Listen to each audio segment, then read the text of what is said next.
McAndrew for Camera 3. Today, aspects of the new consciousness, Dialogue 1. Some educated comment and speculation on certain long-range changes that seem to be taking place in Western civilization. Our guests are Dr. Humphry Osmond and Mr. John Bleibtreu. Dr. Osmond, Director of Research at the New Jersey State Bureau of Neurology and Psychiatry, is one of the world's leading experts on schizophrenia.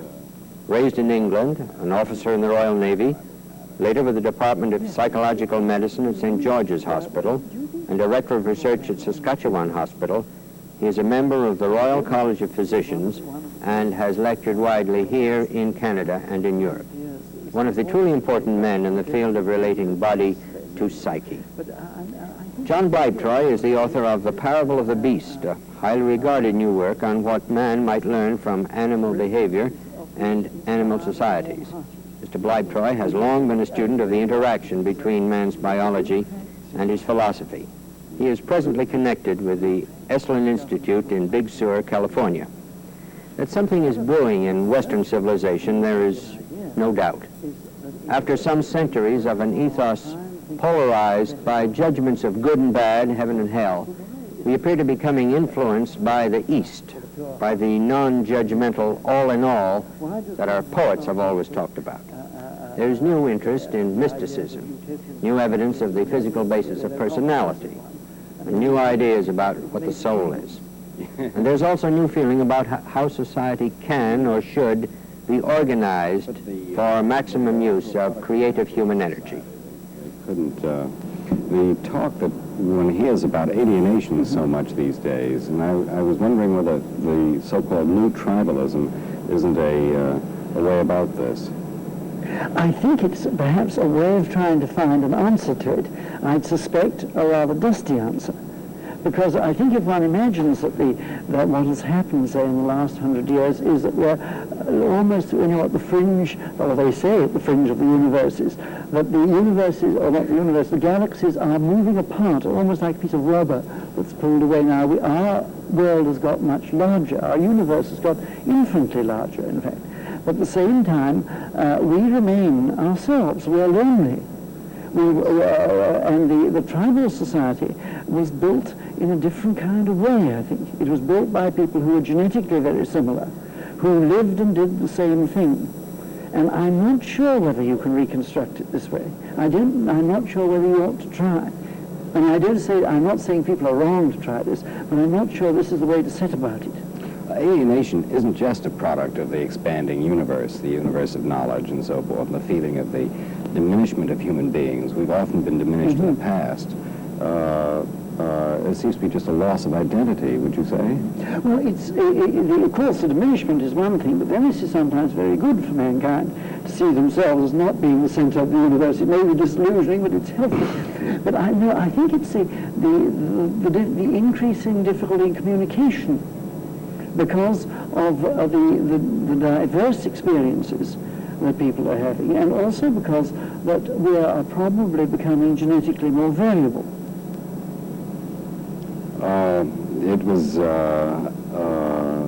It's hard to think that you've been interested in these things for so many years that the whole term psychedelic is actually a word that you coined. When was it? Back in the late 40s? Or? No. It came as a result of going down to Los Angeles and seeing Aldous Huxley when I gave him an experimental dose of mescaline there, and after it he wrote The Dolls of Perception. Then about the next 2 years we had a correspondence about trying to find some words that would not suggest that these were things that merely sent you out of your mind. And psychedelic was one of the words that we made up in a sort of competition. Aldous actually had his own word, which is a beautiful word called phanerophine, but I didn't think anyone would be able to pronounce this, and so I made this rather simpler and cruder word. Do you think that the so-called drug scene is new to the history of mankind, or do you think there were always people who were involved in this realm of experience in other cultures at other times? Well, no, I think that it's quite wrong to think of it as new. Again, Aldous used to describe men as going down the centuries, nibbling everything that came their way in the hope that something would turn up and produce these strange experiences. because out of these gave them an expanded awareness. Now, an expanded awareness comes to people many other ways. And an expanded awareness on its own isn't necessarily particularly useful. But the idea that earlier men have always had was to get it, to use it. Now, to use it for good or to use it for ill is the problem. How would you define a good or an ill use? Well, there are several ways of looking at that. One is, of course, one may do it simply by the feeling in the base of one's skull or on the pit of your stomach, depending on this. But the other way, I think, is that one may feel that if the use of a thing results in better actions and better behavior in comparison with the best standards available that you know of, then this seems to me to be a good thing. If it simply means that things stay much the same, this is simply neutral, and if they get worse. And I think that over the world, over the millennia, there's a fair consensus that cruelty and brutality, except of very certain stylized kinds, there's been a kind of ideal that's turned up in many very primitive and almost beastly societies too. It's a strange thing. Men do seem to esteem certain qualities, and courage, kindness, and wisdom. And these come, you think, from expanded awareness? And well, I think that there's something for which man's always seeking. And he sees it out of the corner of his eye, and sometimes it hits him flat smack between the eyes. But the practical world that we all have to deal with, interpersonal relations and the manipulation of the world and so forth, the expanded awareness, the special consciousness that people, for example, in delirium have, render them unfit to live and work in this world. Certainly, there is no guarantee that special consciousness will help you at all. There's in fact no guarantee that if you expand your consciousness by looking up the telescope Mount Palomar, that you won't burn your eye out, which is one possibility, or that you may see absolutely nothing there. Or conceivably, it's not quite true, but you could use the telescope simply for spying on ladies who are bathing. So this might be enjoyable for you, but no one would say it was an enormous expansion of your consciousness.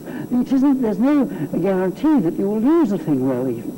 But what expanded awareness is, it's a possibility. When Aldous, after the Doors of Perception, said, and he says in it that it's a gratuitous grace, and the very fact that it's gratuitous means that you've got to use it for some good end, and you've got to be discriminating.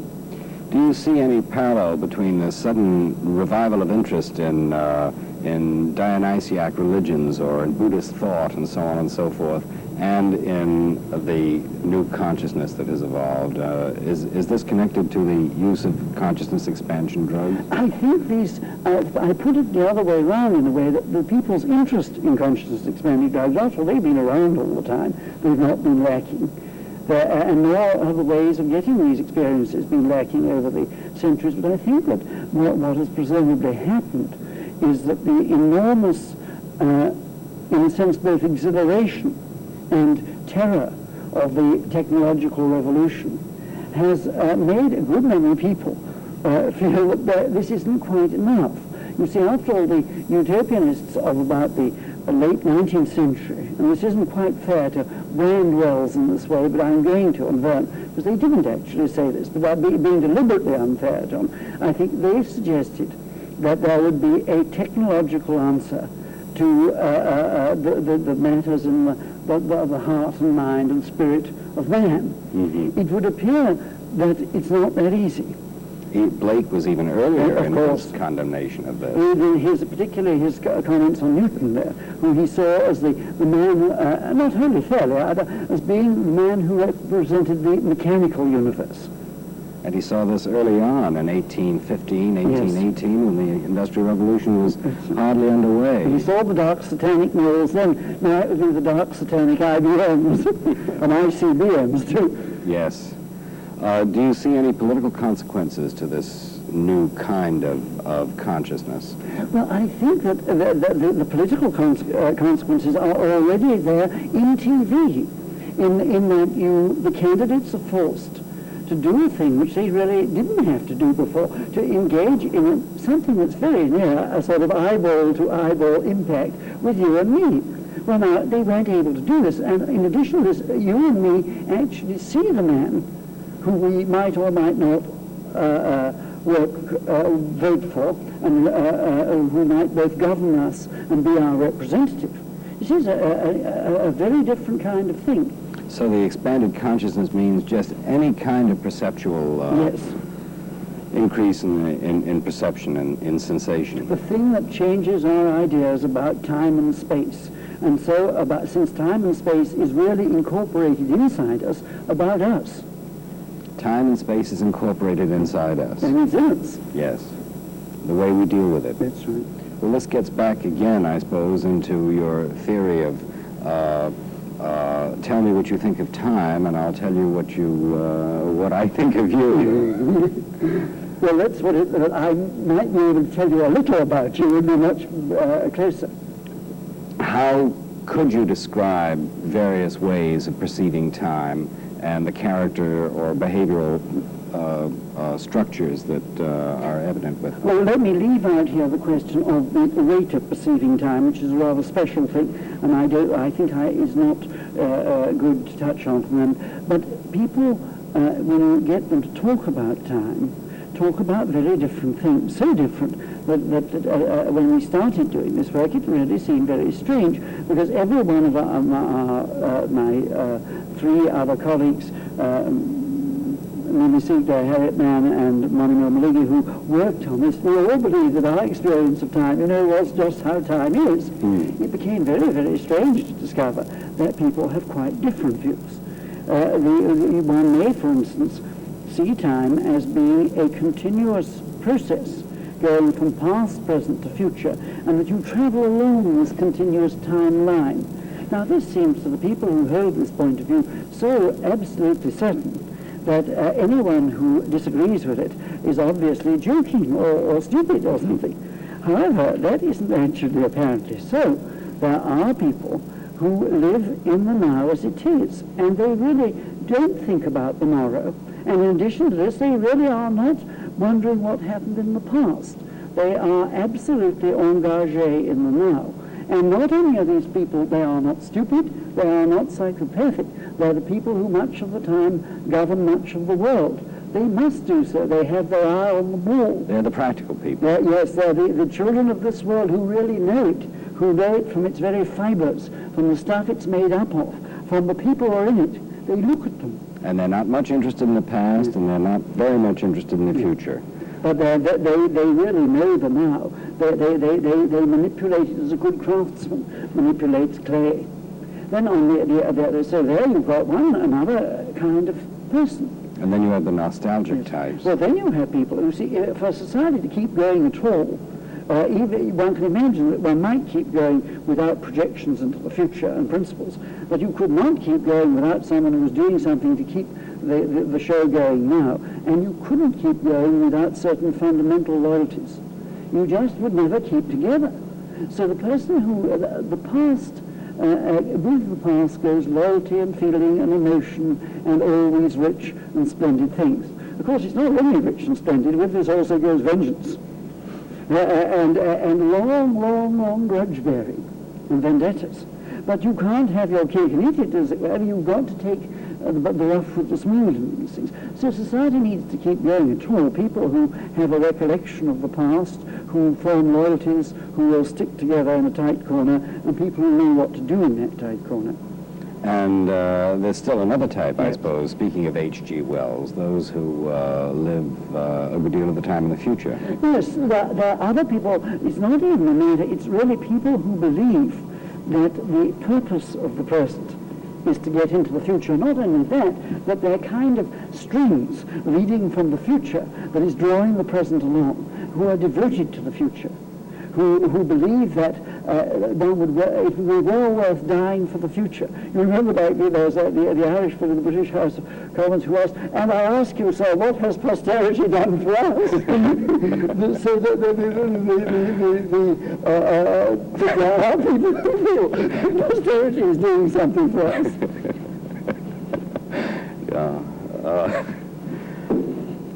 Could you give an example of these various types? The man who sees line, Let me linear take an type. example of one of the most endearing of the great loyalty evokers, who I strongly disagree with many of the critics of him, is President Eisenhower. People like Ike, it's true. One of the most extraordinary things about the ex-president is the fact that one of the most difficult men in the world is very loyal to him. This is Viscount Montgomery. Viscount Montgomery has probably said more nasty things about ex-president Eisenhower than any man, excluding his worst enemies. But in actual fact, he's one of Eisenhower's dear friends. He never comes here, but he goes to see him, and he obviously enjoys his company. Now, this comes from a man who is not, it's as if I had a tame porcupine. This is what Eisenhower was able to do, and people have often said, well, he wasn't much of a general or this. They simply don't understand it. He managed to keep these proud, difficult, irritable, bad-tempered, a highly individualist man together, and I don't think anyone else could have done it. So he is a type that sees nostalgic loyalty, the past. Well, when he very nearly, most unhappily, nearly died, as a result of this speech that he gave.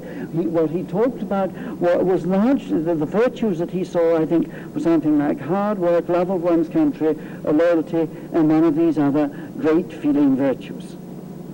Who would you give an example as a man who sees time as a linear process? That one Well, one of the most lamented President Kennedy.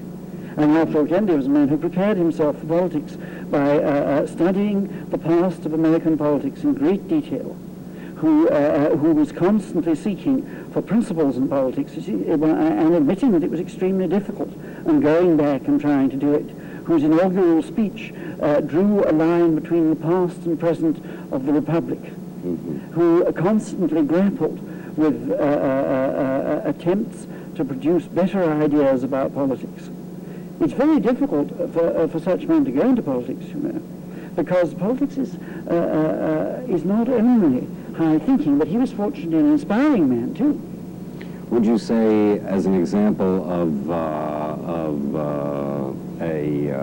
a pragmatist, who could you give as a man who lives in the present and manipulates the present? Well, of course, Mr. Johnson is one of the great pragmatic politicians. And again, I feel many of the attacks on him have been, from my point of view, unfair, because it's a misunderstanding.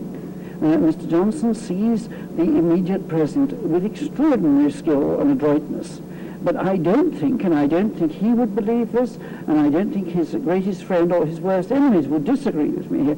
He is not a man for whom the great swing of history means very much. His criticisms of Mr. Kennedy, if you remember, wasn't it the Cow Palace, I think, it was in Los Angeles. His criticism there was that Mr. Kennedy hadn't got enough experience of practical politics. He didn't know anything about the practical management of men, and in the quite bitter battle that ensued, this was the issue. Now, Mr. Kennedy's supporters, their view, and there's an outsider to that, I say I would put myself among them, was that Mr. Kennedy had thought about the great swing of politics. But the actual fact is that politics is both practical management and the great vista. You said once that you thought that one of the reasons that people were so set in their various forms of consciousness and didn't expand into appreciating these other forms was that they were not familiar with childhood diseases to the same extent as they once were, that they didn't have delirium. Well, our world has become a much more stable one interiorly, in a way, although it's got much more unstable exteriorly. Our inner world, you see, delirium, and the prolonged fevers, prolonged debilitating illness, vitamin deficiencies have in our Western world really disappeared. And we were kept pretty clear for centuries that however smart we were in inventing scientific notions, in saying the universe is really like a big clockwork or something like this, we were kept pretty clear there was more to it than that. By if you get, say, typhoid fever and hang near to death for a few weeks or months, this as Dr. Johnson said, of hanging concentrates the mind wonderfully. So that 18th century man and 19th century man, his mind was concentrated on other kinds of things. We have that has been removed from us.